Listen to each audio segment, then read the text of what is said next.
Hello guys, नमस्कार। आप सभी का स्वागत है अपने चैनल शिवनाथ से जीव व्यापम हब पर। मेरा नाम है विभोर कुमार श्रीवास्तव और आज हम देखने वाले हैं चाइल्ड डेवलपमेंट और पैडागॉजी पार्ट 4, मतलब आपका बाल विकास और शिक्षा शास्त्र का ये पार्ट 4 है। तो चलिए देखते हैं पहला क्वेश्चन क्या है कि किस मनोवैज्ञानिक के द्वारा प्रथम मनोविज्ञान प्रयोगशाला स्थापित की गई। मतलब प्रथम मनोविज्ञान प्रयोगशाला किन्होंने स्थापित की, तो इसका सही आंसर आपको option number B William Wundt ने। कब की? तो 1879 में की। और कहाँ पे की? तो लिपजिंग लिपजिंग। अब आपको लग रहा होगा ये कहीं चाइना वाइना में होगा, लेकिन नहीं, ये चाइना में नहीं है, ये जर्मनी में। कहाँ है? तो जर्मनी में। तो पहला मनोविज्ञान प्रयोगशाला किन्होंने स्थापित की? तो विलियम वुंट जी ने कहा की। और विलियम वुंट को और किस नाम से जाना जाता है? तो विलियम वुंट को कहा जाता है प्रयोगात्मक प्रयोगात्मक मनोविज्ञान का जनक। प्रयोगात्मक मनोविज्ञान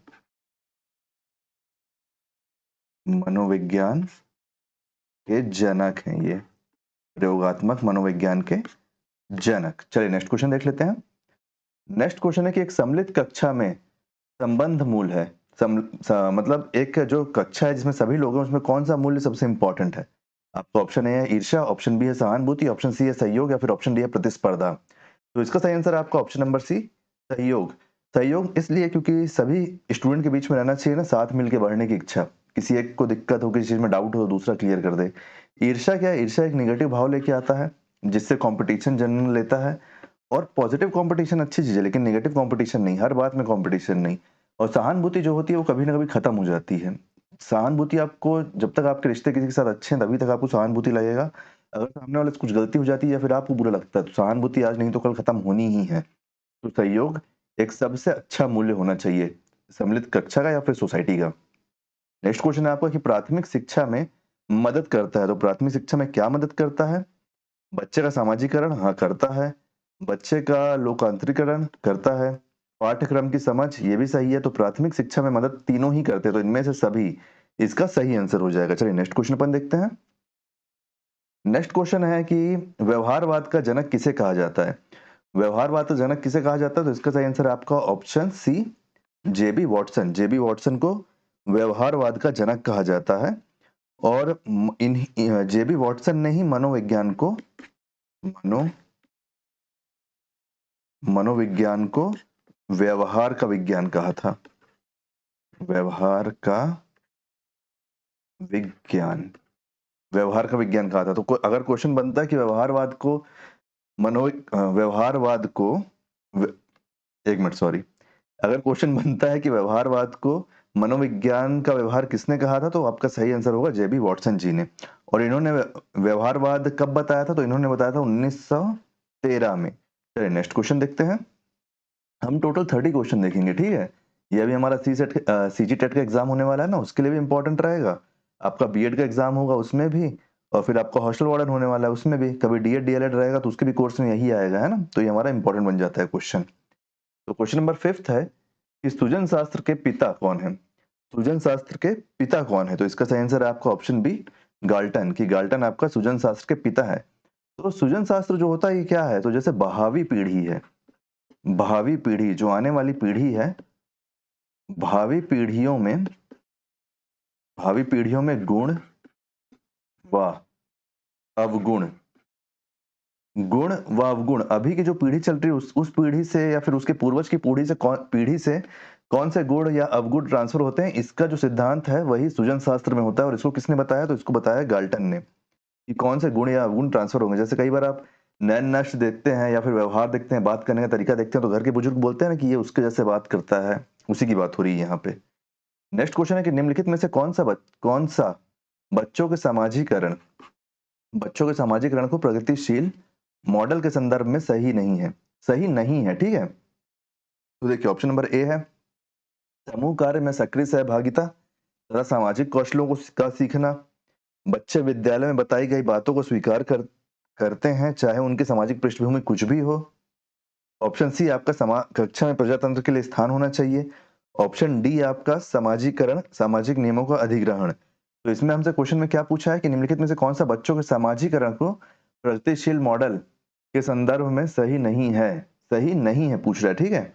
तो इसका सही आंसर हो जाएगा आपका ऑप्शन नंबर बी कि बच्चे विद्यालय में बताई गई बातों को स्वीकार करते हैं, चाहे उनकी सामाजिक पृष्ठभूमि कुछ भी हो। चलिए नेक्स्ट क्वेश्चन अपन देख लेते हैं। नेक्स्ट क्वेश्चन है कि इस कक्षा में सकारात्मक उपकारी अधिगम माहौल निर्मित करने के लिए निम्न में से क्या मददगार है? ऑप्शन ए है आपका सभी विद्यार्थियों को सहभागिता के समान अवसर देना। ऑप्शन बी है आपका योग्यता के आधार पर अटल समूह बनाना। ऑप्शन सी है आपका कक्षा में केवल उच्च उपलब्धि हासिल करने वाले बच्चों पर ध्यान देना। ऑप्शन डी है आपका विद्यार्थियों को किसी भी तरीके से उच्च अंक प्राप्त करने के लिए उत्तेजित करना।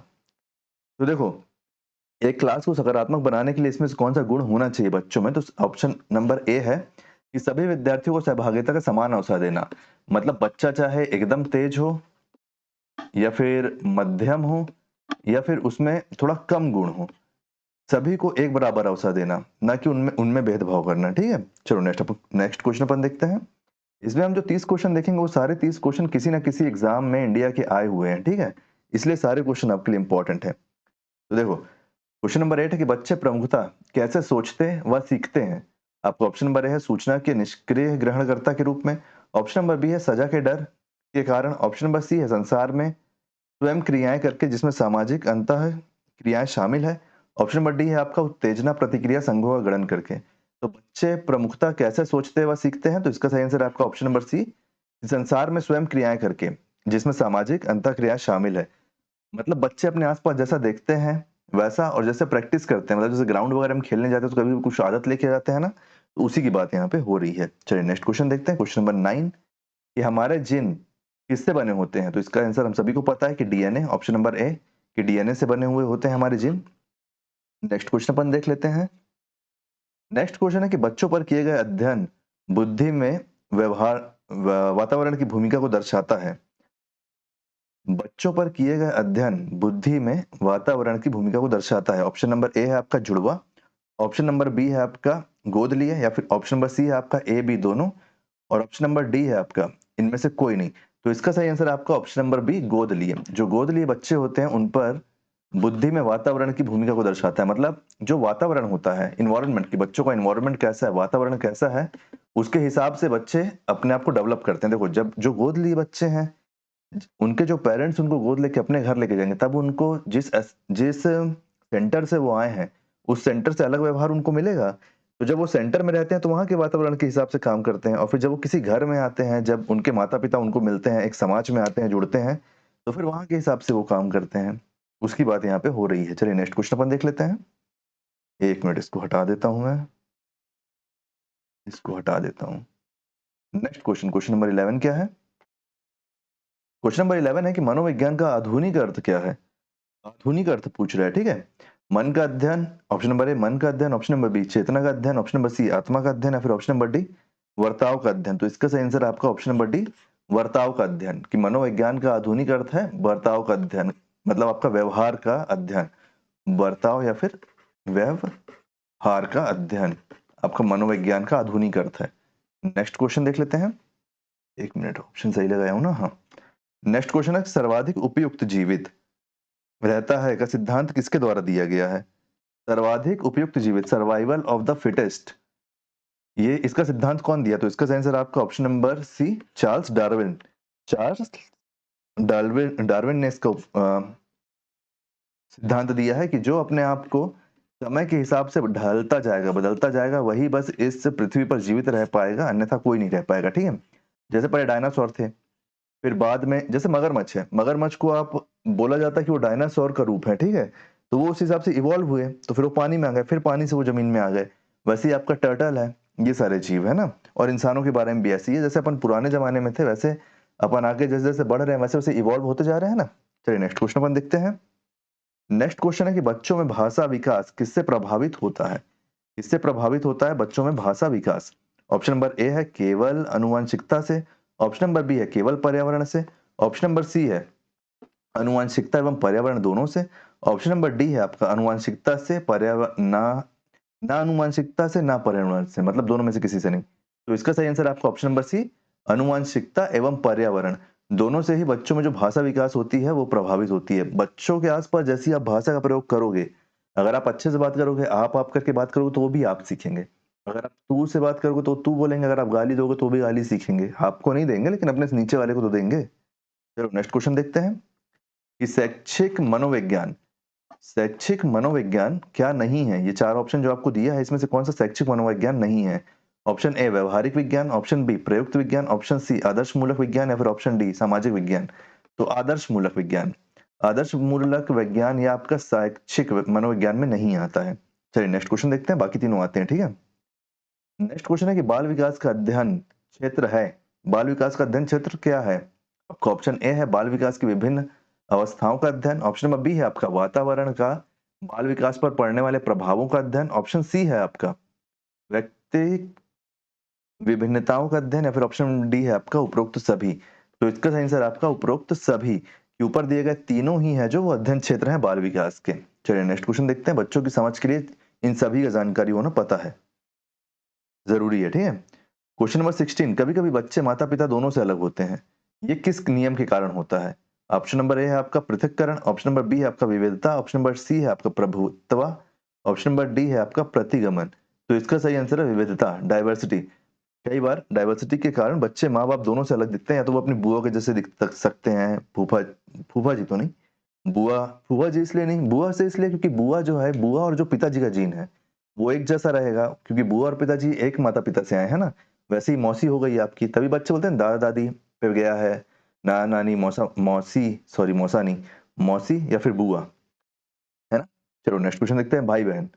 नेक्स्ट क्वेश्चन है आपका कि वृद्धि एवं विकास उत्पाद हैं, किसके उत्पाद हैं। आपका ऑप्शन नंबर ए है आनुवंशिकता के, ऑप्शन नंबर बी है आपका वातावरण के, ऑप्शन नंबर सी है आपका आनुवंशिकता एवं वातावरण दोनों के, ऑप्शन नंबर डी है इनमें से कोई नहीं। तो इसका सही आंसर आपका आनुवंशिकता एवं वातावरण दोनों के, बुद्धि और विकास। आप जैसे वातावरण में रहोगे वैसा आपके बुद्धि का विकास होगा, आप जैसे लोग के साथ उठना बैठना करोगे, आप वैसी बातें करोगे, वैसी पढ़ाई करोगे, वैसी जानकारी डिस्कस करोगे, तो वैसे ही आपका विकास होगा। नेक्स्ट क्वेश्चन, बच्चे किस तरह सीखते हैं। ऑप्शन नंबर ए पढ़कर, ऑप्शन नंबर बी सुनकर, ऑप्शन नंबर 3 देखकर या फिर ऑप्शन नंबर डी क्रिया करके। तो इसका सही आंसर आपका ये चारों चारों, देखो पढ़ेंगे सुनेंगे देखेंगे उसी को करेंगे, तो ये चारों ही जरूरी है बच्चों के सीखने के लिए। नेक्स्ट क्वेश्चन है आपका कि यह परिभाषा किसकी है। कौन सी परिभाषा कि मनोविज्ञान, मनोविज्ञान आपका शिक्षा का आधारभूत विज्ञान है, मनोविज्ञान शिक्षा का आधारभूत विज्ञान है, ये किन्होंने कहा है। ऑप्शन नंबर ए है Davis, option B Skinner, option C BN Jha, option D इनमें से कोई नहीं। तो इसका सही आंसर आपका ऑप्शन नंबर बी स्किनर, की स्किनर ने ये बात कही है कि मनोविज्ञान शिक्षा का आधारभूत विज्ञान है। नेक्स्ट क्वेश्चन में देख लेते हैं कि कितने महीने की परिपक्वता में बच्चा पहला कदम चलने लगता है। मतलब जो छोटा बच्चा होता है वो अपना पहला कदम कौन सा महीना कंप्लीट होने में लगा चलना चालू कर देता है। मतलब ऑप्शन ए है 5 से 6, ऑप्शन बी है 10 से 12, ऑप्शन सी है 4 से 5, ऑप्शन डी है 0 से 2, 0 से 2। तो इसका सही आंसर आपका 10 से 12, ये 10 से 12 महीने, 10 से 12 महीने, हाँ 10 से 12 महीने की परिपक्वता में बच्चा पहला कदम चलने लगता है। चलिए नेक्स्ट क्वेश्चन पर देख लेते हैं कि नेक्स्ट क्वेश्चन क्या है। नेक्स्ट क्वेश्चन है आपका, मतलब साल भर होते होते बच्चा अपने पैर में खड़ा हो जाता है, ऐसा बता रहा है उसमें, पूछा है उसमें। बालक की प्रथम पाठशाला, बालक की प्रथम पाठशाला है परिवार, समाज, गांव या फिर विद्यालय। तो इसका सही आंसर है परिवार। बालक सबसे पहले परिवार को देखता है, फिर वहां से निकल के वो अपने समाज को देखता है जिनके साथ खेलना मिलना चालू करता है, गांव को, समाज को, फिर विद्यालय। नेक्स्ट क्वेश्चन देखते हैं। विकास में वृद्धि से तात्पर्य है।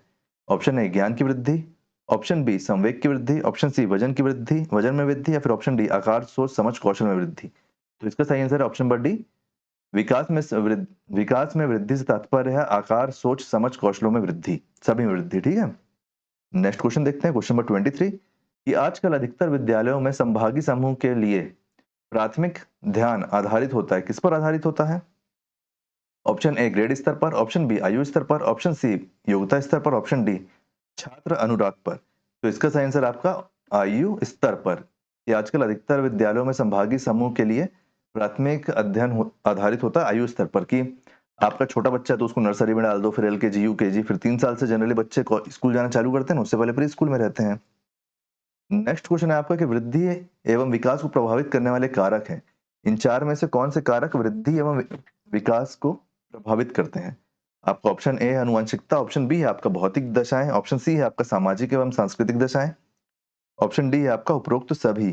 तो इसका सही आंसर आपका ऑप्शन डी उपरोक्त सभी, की आनुवंशिकता, भौतिक दशाएं, सामाजिक एवं सांस्कृतिक दशाएं, ये सभी प्रभावित करती हैं वृद्धि और विकास को। नेक्स्ट क्वेश्चन देखते हैं। क्वेश्चन नंबर 25, पालन पोषण की प्राधिकारिक शैली किस पर आधारित है? बारिश हो रही है यार बाहर, तो अगर आपको पानी का आवाज आ रहा हो तो उसको थोड़ा सा एडजस्ट कर लेना, ठीक है। पालन पोषण की प्राधिकारिक शैली किस पर आधारित है? ऑप्शन ए, बच्चे के बारे में खुद निर्णय लेना। ऑप्शन बी, बच्चे के पक्ष को ना सुनना। ऑप्शन सी, बच्चे से अविवेकपूर्ण मांग करना। ऑप्शन डी, जब संभव हो तब बच्चे के साथ समझदारी से निर्णय लेना। तो इसका सही आंसर आपका ऑप्शन नंबर डी, जब संभव हो तब बच्चे के साथ समझदारी से निर्णय लेना। मतलब आप बच्चे से पूछो कि उसको क्या दिक्कत है, क्या दिक्कत नहीं, उसकी बात सुनो और फिर निर्णय लो, ना कि बाहर से किसी की भी बात सुन के। नेक्स्ट क्वेश्चन है हमारा 26 की साइकोलॉजी, मनोविज्ञान शब्द का सबसे पहला प्रयोग किसके द्वारा किया गया है? मनोविज्ञान का सबसे पहला प्रयोग किसके द्वारा किया गया? तो इसका सही आंसर है आपका ऑप्शन ए, रुडोल्फ गोल्काय। रुडोल्फ गोल्काय के द्वारा किया गया है। और कब किया है इन्होंने? तो इन्होंने इस शब्द का उपयोग किया सबसे पहले 1590 में।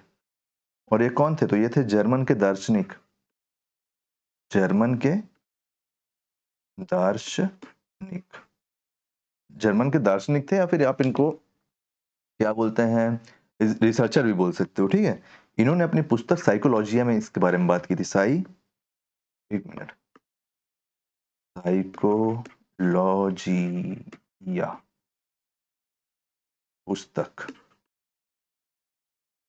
पुस्तक साइकोलॉजिया में इसके बारे में बात की थी। चलिए नेक्स्ट क्वेश्चन में देखते हैं। क्वेश्चन 27 की शिक्षा मनोविज्ञान, शिक्षा मनोविज्ञान शिक्षा का विज्ञान है। शिक्षा मनोविज्ञान शिक्षा का विज्ञान है, यह परिभाषा किसके द्वारा दी गई? यह परिभाषा किसके द्वारा दी गई है? तो इसका सही आंसर आपका ऑप्शन नंबर डी, ई ए पिल।